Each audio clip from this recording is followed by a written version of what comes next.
beli office berjuta dapat macam ni. Okay, so alright guys, ni pun satu hal guys Okay guys, okay jom. Okay, sekarang kalau kita tengok ini semua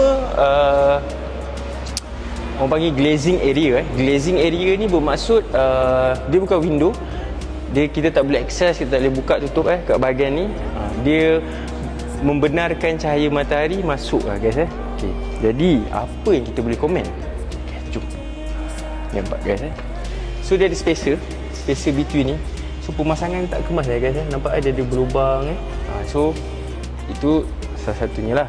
So kita komen. So nak minta semua dia punya spacer tu cantik pemasangan dia. Mungkin bahagian sini macam tak cukup, tak berapa cukup tapi nampak dia ke tidak tu? Tu. Boleh kamera boleh zoom, tekan satu. Saya tunjukkan dekat sini. Nampak tak? Tu. Guys, getah dia ni guys. Aduh, nampak? Getah dia tak nice, tak nice tu sampai atas tu. Teman tengok sampai atas.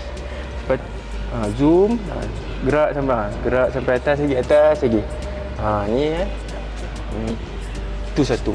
Jadi kita tak nak beli office berjuta dapat macam ni. Okay, so alright guys, ni pun satu hal guys kenapa tak ditutup ni? Okay, maafkan saya. Okay, ni nampak ni guys, mula-mula dah berkarat guys. Macam mana dia bagi? Sebab tu lah tadi macam susah sikit nak buka, nak tutup kan macam ni kan. Nampak ni, skru dah berkarat. Roman panas dia. Skru dah berkarat ni macam mana ketahanan mesti akan kurang ni. Okay, jom saya tunjukkan lagi defect guys Okay, nampak? Ni pun samalah kisah dia kan. Macam besi berkarat, nampak dia punya frame ni. Frame dia nampak ke komen? Bercalar guys bercalar. Tu satulah kan. Bercalar satu hal. Crack tak tinggal guys Sini. Crack tak tinggal ni, nampak? Crack.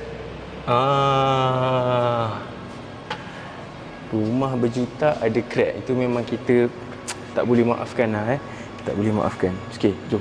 Samalah ni Ni nampak? Ini panel ni macam mana nak ni kan? Kita nak hias-hias ni nampak? Salah dari luar ni. Nampak? Dah ada scratch. Jadi itu kita komen. Okey, guys jom kita tunjukkan defect yang lain dekat office building. Let's go. Macam ni, bukan macam ni guys. Let LSB secure your investment.